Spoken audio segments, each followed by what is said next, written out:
Hello, good afternoon, everyone.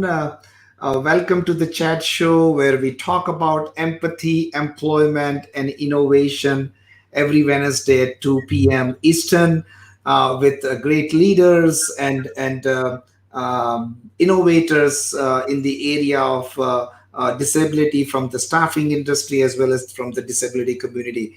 Today, I have a very special guest, Michael Bernick. He is a counsel at Duane Morris LLP. He served as a director of California's Labor Department, the Employment Development Department, EDD. He is practitioner and the theorist of job training and employment strategies. He's published author and regularly featured on Forbes for his essays.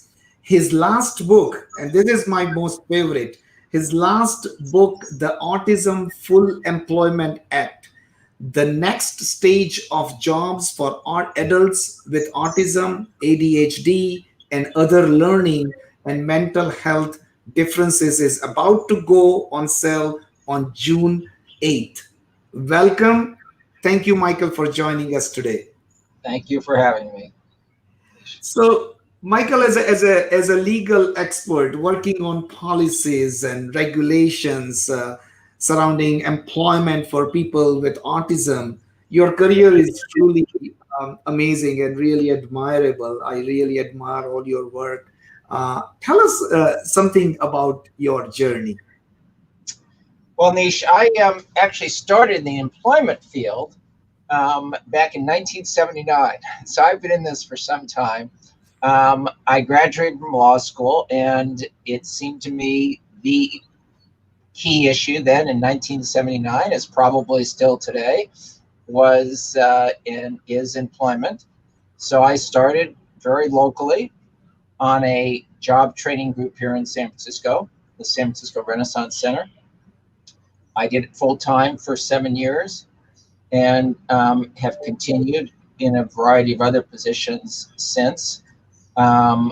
Some part-time, a lot volunteer. As you mentioned, I was head of our California Labor Department for 5 years.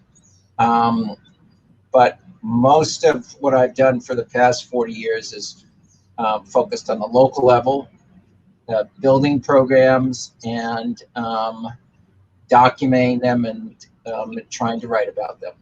And so all of my writing really arises from work I do as a practitioner. And in terms of autism employment, I have a son, William, who was diagnosed in 1991. Through him, I become very involved in our autism community here in Northern California, particularly since he graduated from Cal State East Bay in 2013, have been active with Ascend, which is our adult autism group of Northern California. And employment for our members, Nish, is really the key issue. So at Ascend, we have a number of volunteer programs. We have a job club and are very active in placements of our people and developing programs throughout California. So I'm very much familiar with all the great work Essen has been doing and some great volunteering work. It is really admirable. Um, so along with your personal contribution to these organizations, I know that you are your focus on working with the lawmakers and some of those activities. Tell us a little bit about your work, how you are proactively looking into regulations and laws, and so to help ultimately people on the spectrum to get a meaningful job. Well, as well, Nish, as working on specific, as a volunteer coach myself, working on specific placements and with Ascend, I've also been active, and at Ascend we're active trying to help develop programs statewide and influence the structure of our autism and more broadly employment for adults with developmental differences statewide and nationwide. Statewide, there are 3 or 4 areas we're now particularly active in. One is, how can we increase hiring of adults with developmental differences in local governments and on state governments? You know, government is constantly telling private employers to hire adults with developmental differences, but they do very little. They have a number of programs, such as here in California, we have what's known as LEAP. So there are formal programs that, and most of virtually all of the major cities have these, programs. Like here in San Francisco, where I am, we have the so-called ACE program. But when you really look at them, Nish, the number of placements is tiny, and the results are very, very minimal. So part of what we're doing is trying to work again on the state and with local governments. That'll be a real push for us in the next couple years. How to increase employment among this employer base, which, as I say, they go out and they tell private employers, oh, you need to hire more adults with developmental differences, but they do very little. So that's one area.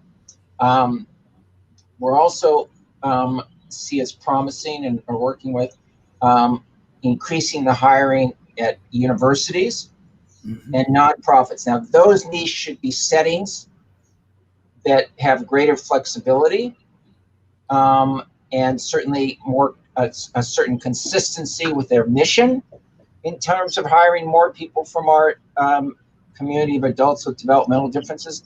They do very, very little. It drives me nuts, Nish, that a number of our universities that get millions of dollars in research funds for autism do very, very limited hiring, if any, among adults with developmental differences. So I think among local governments, state government, universities, major nonprofits, those are all important targets for hiring in upcoming years. So that's one area. That's excellent. So that's the second. So one is local and state government, universities, and not-for-profit organizations. Yeah, I think those are institutions that aren't on the same, market pressures. That private firms are under a lot of market pressures. Right. These institutions, state and local government, universities, major nonprofits don't have the same market pressures. They should be doing a lot more. Yes. I 100% agree with you.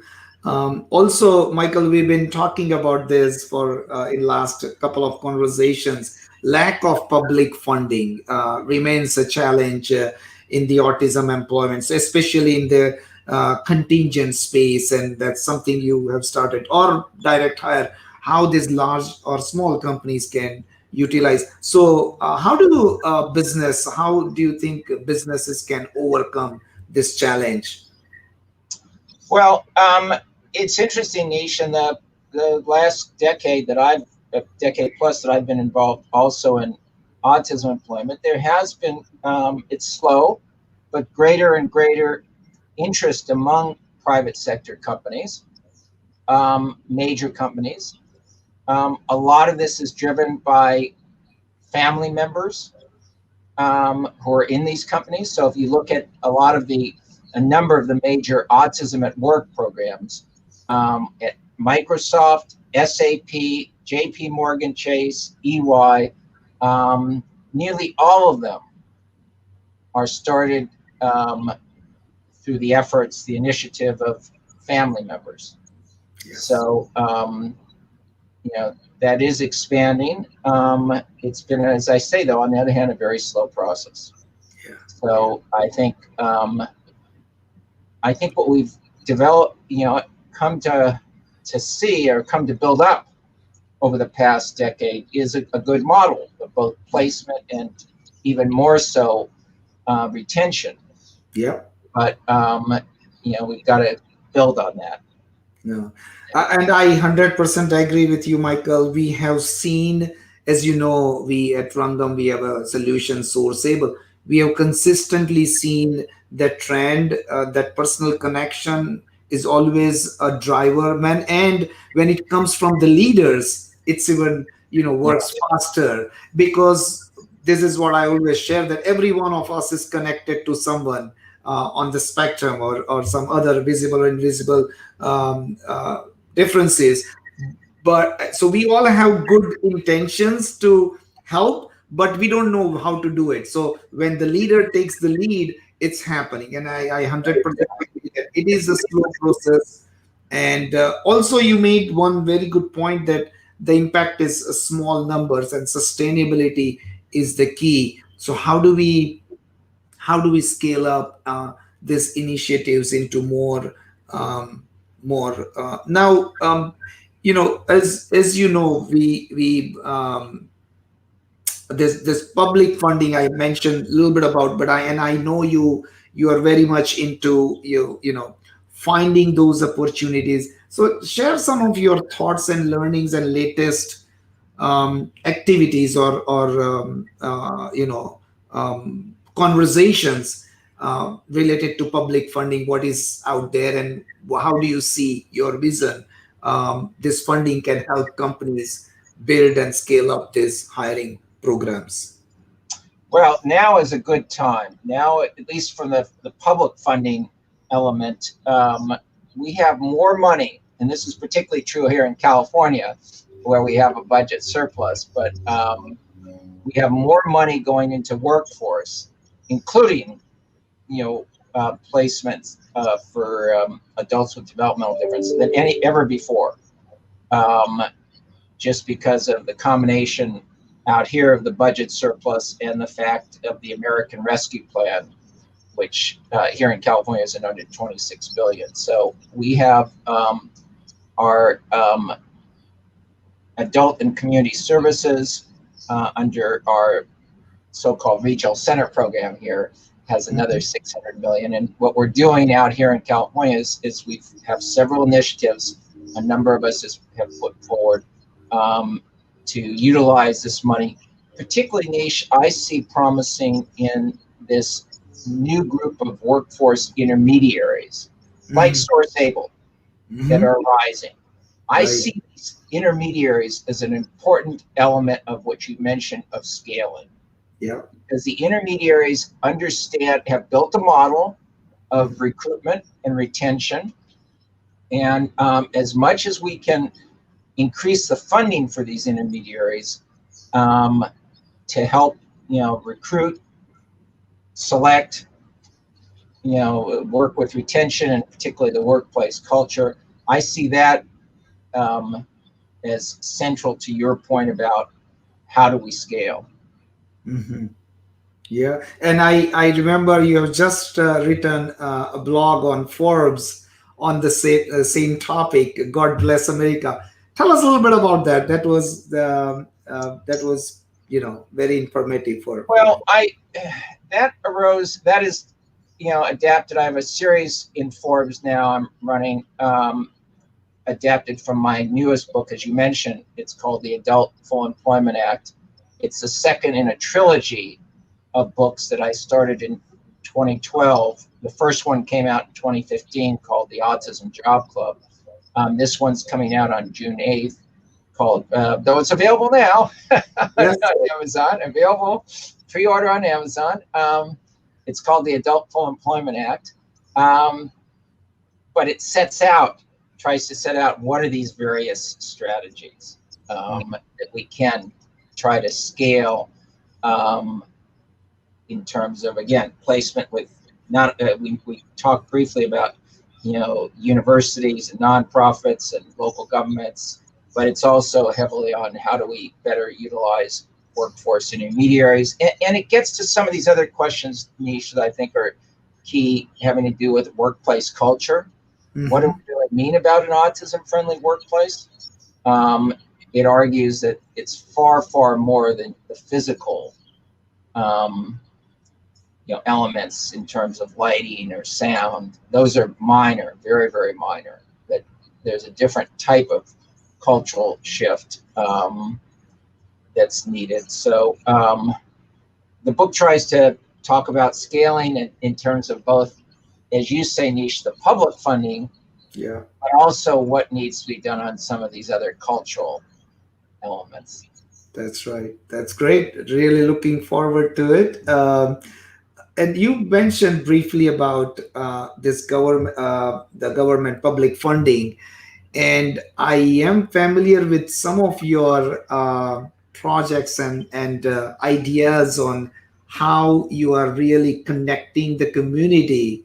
So tell us a little bit about, what can support providers and the community, which now you have included me and myself and Rangam as part of that conversation. How do we build that how valuable that, partnerships and collaborations in your view when we talk about public funding Well, or bringing change? yeah, I mean, we have established, Nish, um, a large structure over the past 40 years of placement. So it's not like nothing's there. We have actually a pretty large infrastructure, edifice of public placement. Here in California, we have Department of Rehab, which is our Voc Rehab, that provides placement services. We have our Department of Developmental Services, or what's known as our Regional Center, that provides services. And beyond that, we have a network of established providers, the ARCs, Best Buddies, Pomeroy Center, people who have been doing this for several decades, and they're good. What I see, though, as needed is this, as I say, this new group of what I would call workforce intermediaries, like Source Able, like Integrate, like Next for Autism. There are about 20 of them here in California, major ones, that come largely from the private sector, Yeah. that have good private sector contacts and can help in this elements. And to what we're doing here in California is we're pushing how to get funding to these intermediaries with Yeah. clear placement results. In other words, it's not just to discuss autism employment with people, it's to actually, the initiative would be to place 1,000 people, additional 1,000 people in the next 3 years. Right, right. And you're right, absolutely right. There's some of these best practices exist, some of these hiring models exist. How do we like collaborate and customize it, tweak it a little bit here and there, build those models and disseminate that models, and implement that on the larger scale. That is the key Yeah. to scalability. And talking about scalability, one of the things, as we all know, when we talk about hiring people on the autism spectrum, we always talk about, the employment for IT jobs or analytical jobs. There's a perception that people on the autism spectrum can do well in analytical jobs only. What are your thoughts on this? Well, these programs, again, particularly the autism at work, started with a focus, SAP first, and then Microsoft, a focus on some of the tech jobs. I remember back in 2013, 2014, there was, an argument that people on the spectrum, as you say, Nish, had particular skills in technology. What we found is that's true for maybe 5% of the population, 10, Yeah. maybe 10%, but a very limited part of our autism adult community. So, it's good that those continue on, but for the great majority of our community, we need other placements, need to look elsewhere. And we've got to, I think, redefine what autism competitive advantage is. Mhm. Beyond, it may have a lot more to do, at least for a part of the population, with other values or other traits that employers value of loyalty, consistency, positive element in the workplace than it has to do with certain technical skills. Yeah, no, I agree 100%. And that loyalty, positivity, that amazing culture, and I call this culture of empathy. That's Yeah, really truly that nurtures and creates and nurtures that empathetic culture. And we have experienced that firsthand, and companies, they have started appreciating and experiencing, and then appreciating that the other benefits right. which you just mentioned. Nish, I want to go back to the point that I did do a recent piece in Forbes last week Mhm. called "Autism Employment, God Bless America," and I did that because the culture of the autism community that I've been involved in for 20 years um, is different than at least what's presented by CNN and some of the most of the major other media outlets. If you look at those outlets, America is a land of divisiveness and hostility and so forth. But that's not true of autism. At least my experience of the autism employment and the community generally. Um, in autism employment, races work together. Political views mean nothing. Um, People have common goals. They're united by something far more important than race or gender or ethnicity.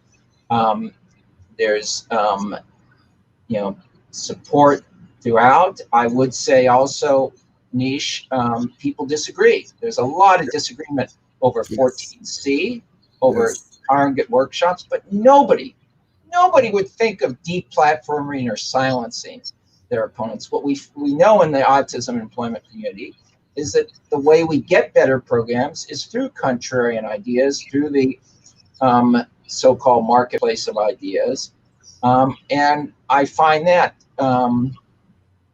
it's refreshing. And then also, you know, what we have in the community is a lot of entrepreneurs like Source Able, people who are out there solving problems, not just the constant talking and complaining on CNN. So I find the autism culture a contrast to what's at least presented in much on the media, and a refreshing one. That's one reason I spend a lot of time in there. I that like is I like the people. I like what's going on there, um, and it's not it's not the CNN talking heads. that is so powerful. So I really like, Michael, one thing which you mentioned, that apart from some of the disagreements, it's a very close community. And I will give you another example: autism at work program. Like the companies you mentioned, Microsoft, JP Morgan Chase, and they share all their learnings and in the playbook form, through partnership with Disability In. And the reason I know, because we are very actively participating in some of these activities. And I don't know if I mentioned, Rangam is disability owned, DOBE certified by Oh, Disability In organization. So we are very actively involved, and it's amazing to see how these companies are sharing, openly sharing each other with each other, not only best practices but candidates, right? So that is truly really has been a great I think a journey for me personally in last 13, 14 years, to learn from each other, and it's just amazing. So talking about the impact, and as an author, what do you hope to accomplish in terms of policies and laws around autism and employment? Because I know that's the area which you are passionate about, and you are passionate about writing, and with some amazing knowledge you acquire in last 20, 30, 40 years. What is the hope? How do you see next coming years? well, Nish, I'm 68 now, so I figure I'm in my middle ages. I've got half of my lifetime finished, half of my lifetime ahead of me, hopefully. So hopefully I have some more time. Yes. Um, No, you definitely have a lot more. We need so you. The autism community, we need you for years. And yeah, yes, so hopefully, I do see. I'm involved in it because I see it as promising. As I say, I like the people within the community. It's a great community to work within, and I think I will say this, Nish. When I started in 1991 in autism, if you mention autism to somebody, they might know about Rain Man, which came out in 1989, but otherwise didn't know. Now you can't. I don't need to tell you. You can't mention autism without somebody saying, "Hey, I have a niece, nephew, neighbor, acquaintance." So that's good. yeah, People have a greater. We still have a long way to go in employment. Clearly, pop culture. You mhm, can't pick up a newspaper or a magazine or go on the internet or um, turn on the TV or go on to Netflix without seeing some autism show or some autism reference. yeah, And so it's developed a far greater presence um, in pop culture. It's the network of people connected to the community in various ways has grown exponentially. At the same time, in terms of employment, it still remains very, very limited in terms of employment in our community. yeah, yeah. I agree. And Michael, I will share. And this is I've shared with you earlier that in last 12 months or about over a year now, we have seen some tremendous progress in terms of interest, conversations, and actual actions, right? Because some of the organizations are this global organizations when it comes to change and change management, they have to go slow and then build those best practices and customizations of their processes. So we have seen that's on a positive note. We have seen a good progress. Uh,